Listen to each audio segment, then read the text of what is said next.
I am Valeria, and what I am about to expose was never meant to leave the darkness. Like this video right now, comment, share it with everyone you love, and do not you dare click away before the end, because what you are about to hear concerns you. After 12 a.m., we did things to people who never even knew we were there. You think the night is silent? You think nothing moves when you sleep? Stay until the very end. Listen carefully. An awakening is beginning, and I am no longer protecting the secrets of the night. I was recruited when I was at my lowest, broken, angry, searching for power. They did not approach me in a dark alley. They came through someone I trusted. A friend who said she had found spiritual enlightenment. She spoke about hidden knowledge, ancient wisdom, control over unseen forces. She told me the real world was not what I thought it was, and she was right, but not in the way she meant. The first meeting happened at 11:47 p.m. That time was not random. Nothing was random. They believe that between 12 a.m. and 3 a.m., what many call the witching hour, the spiritual veil becomes thinner. That fear is stronger, that human defenses are weaker. They trained us to understand patterns. Patterns of sleep, patterns of fear, patterns of trauma.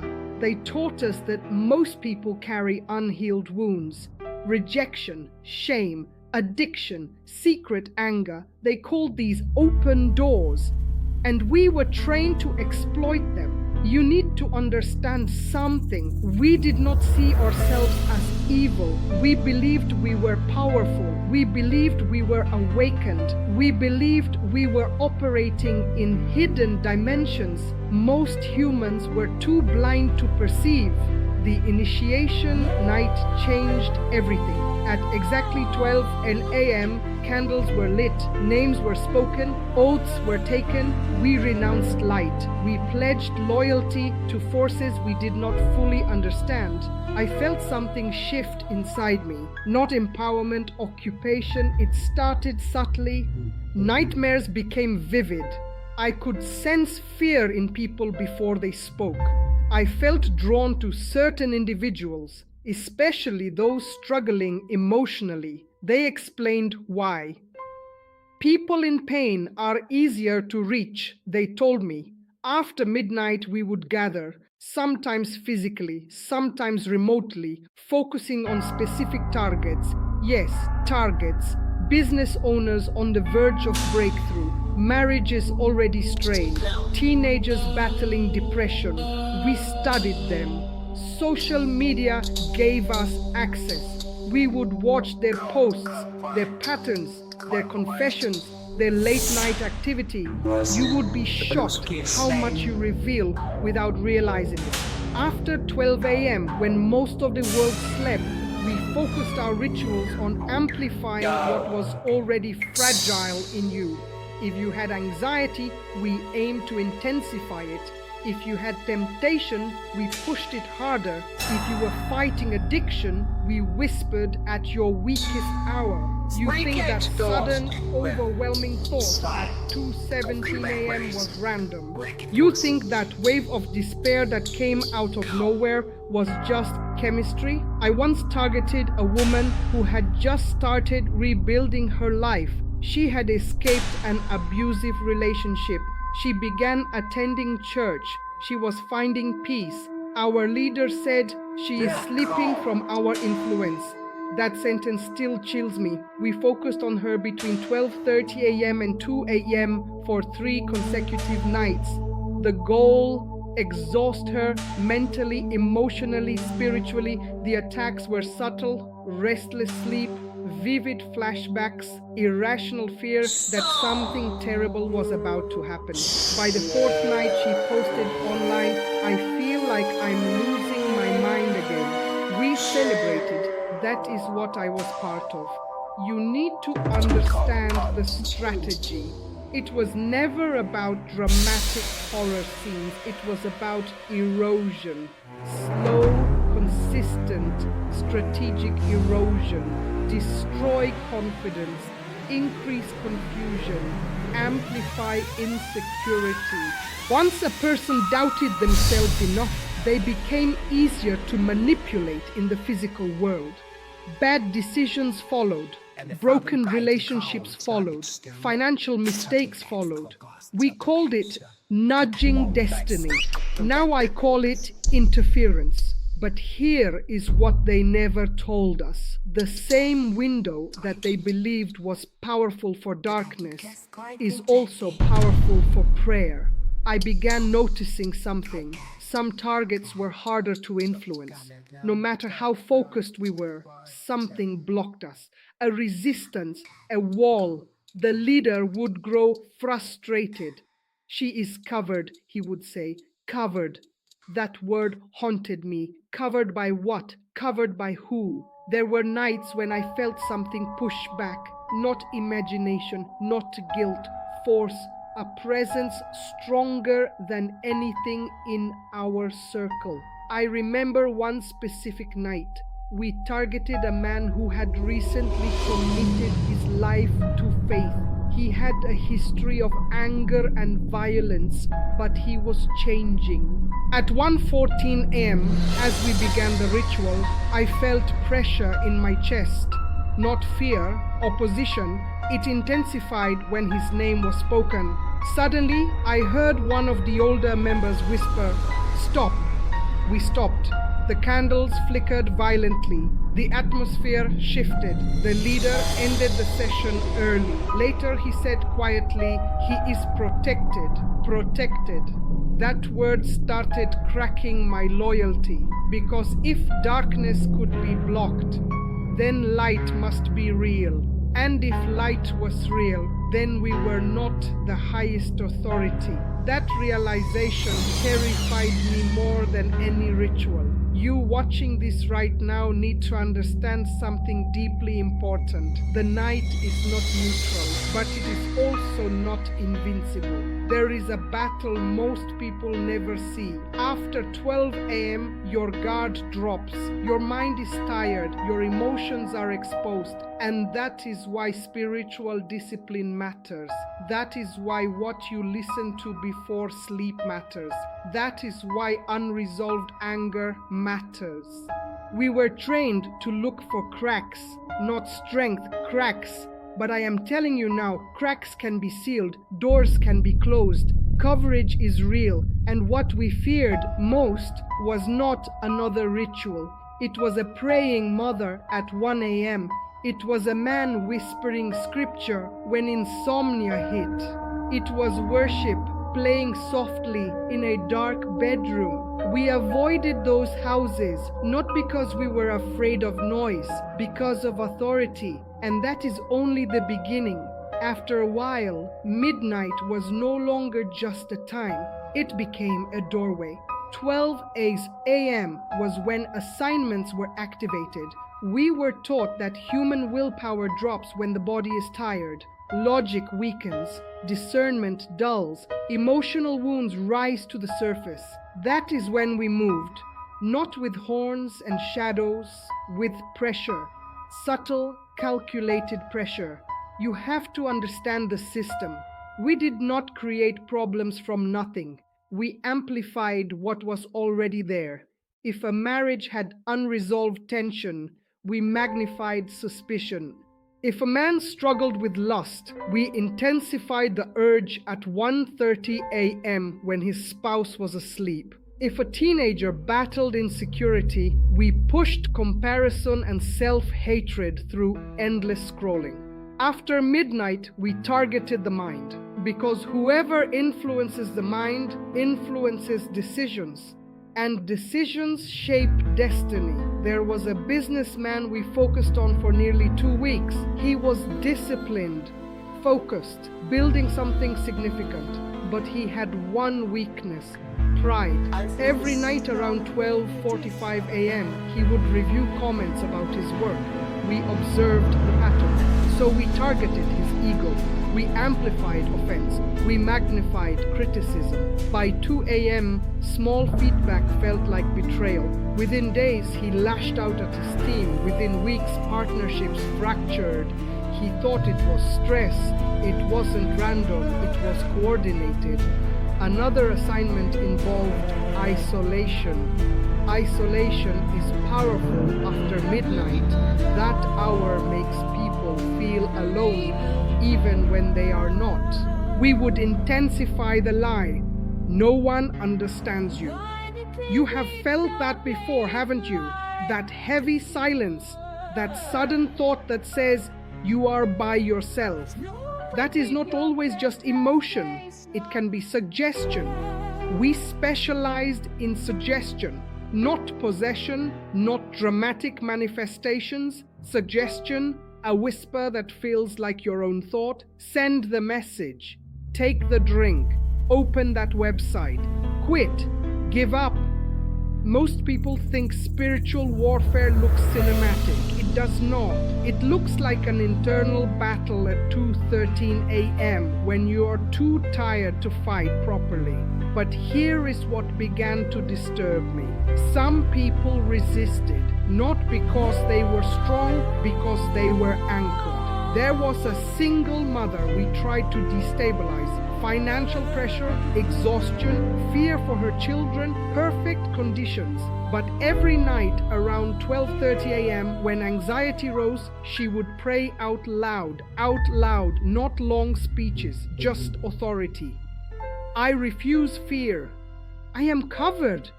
My home belongs to God. The atmosphere would shift instantly.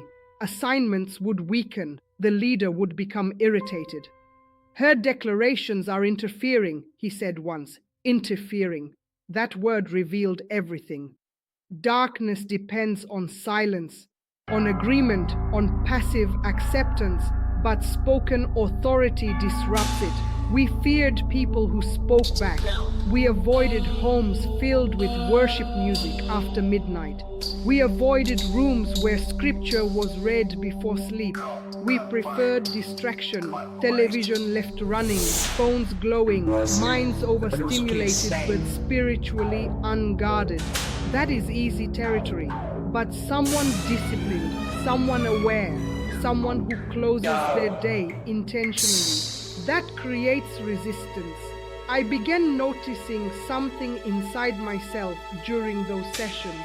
Exhaustion, not physical, spiritual. Because even though we claim power, we were constantly working, constantly striving, constantly targeting. Light did not strive, it simply stood. And standing was enough to block us. That realization started breaking my loyalty. Because if what we were doing required manipulation and what they had required alignment, then maybe we were not the powerful ones. Maybe we were parasites, feeding off fear, feeding off ignorance, feeding off spiritual passivity. And once you see that, you cannot unsee it. The deeper I went, the clearer the pattern became. Midnight was not about chaos. It was about legal access. That is the word they used. Access. We were taught that darkness requires permission, not spoken permission, agreement. If a person believed the lie gained ground. If a person entertained fear, fear rooted itself. If a person repeated self-hatred, it became identity. After 12 a.m., when exhaustion weakened resistance, agreements were easier to secure. I remember one specific assignment that shook me. A young man battling addiction. He wanted freedom. He prayed for freedom. But every night around 1:40 a.m., he replayed his past failures in his mind. Shame became agreement. We did not have to force anything. We only had to remind him of what he already believed about himself. You will never change. That sentence was enough. One night, during focus, I felt something unexpected.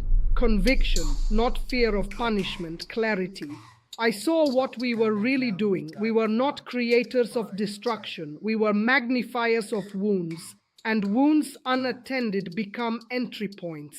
But here is what changed everything for me. There was a woman we attempted to destabilize emotionally. She had lost someone close to her. Grief is heavy after midnight. It becomes louder. We focused on deepening despair. But at 2 a.m., she did something unusual. She opened a Bible, not dramatically, not loudly. She simply read, and then she said, "I will not partner with hopelessness." That sentence hit like thunder. Partner. That word exposed the system. Darkness needs partnership. It needs cooperation. It needs internal agreement. Without agreement, it weakens. That night, I felt resistance stronger than anything I had experienced. Not aggression, authority, calm, unmovable, certain. The session collapsed. For the first time, I did not feel powerful. I felt exposed, because if people understood this, if they realized that their late night thoughts were battlegrounds, if they knew that agreement determines influence, they would fight differently. They would guard their minds differently. They would stop calling everything just anxiety. They would stop surrendering to every internal voice, and the system I was part of would starve. That realization began my internal war, because I could no longer pretend ignorance. I had seen the mechanics. I had seen the weakness of darkness. It thrives in secrecy. It thrives in fatigue. It thrives in unchallenged thoughts, but it trembles at awareness. It trembles at spoken truth. It trembles when you refuse agreement. And I began to ask myself a question that terrified me. If I walked away, would the same authority that protected them confront me? That question marked the beginning of my exit. Leaving was not dramatic, it was dangerous, because when you step away from darkness, darkness does not clap for you, it pressures you. My final assignment happened on a Thursday night, 12:03 a.m. We were instructed to target the family rebuilding after years of conflict. The father had changed, the mother had forgiven, peace was returning, and that made them a threat, because restoration is rebellion against darkness. As we began, something inside me refused to participate. Not loudly, firmly. When their names were spoken, I could not focus. Instead of projecting interference, I found myself thinking, "Let them stand." That thought alone created backlash. Pressure hit my chest. Headache, fear. The leader noticed my hesitation. After the session, he warned me, "Doubt opens doors in the opposite direction." He was right, because that night for the first time I prayed, not a ritual, not an incantation, a desperate whisper. "If you are real, show me." It was 2:11 a.m. and the response was not thunder, it was peace, deep, heavy, steady peace. The kind we could never manufacture in our gatherings, the kind that did not require candles, chanting, or focus. It simply was. And I understood something instantly. Light does not force entry. It waits for invitation, just like darkness. But light does not manipulate wounds. It heals them. Over the next weeks, I withdrew. I stopped attending midnight sessions. The backlash intensified. Nightmares, oppressive fear, sudden intrusive thoughts. But this time, I knew the strategy. Amplification, suggestion, agreement. So I did what our targets used to do. I spoke out loud. I revoke agreement. I am not yours. I choose light. Every declaration weakened the pressure, because darkness is bold when you are silent, but it retreats when confronted. The final break came at 12 a.m. exactly.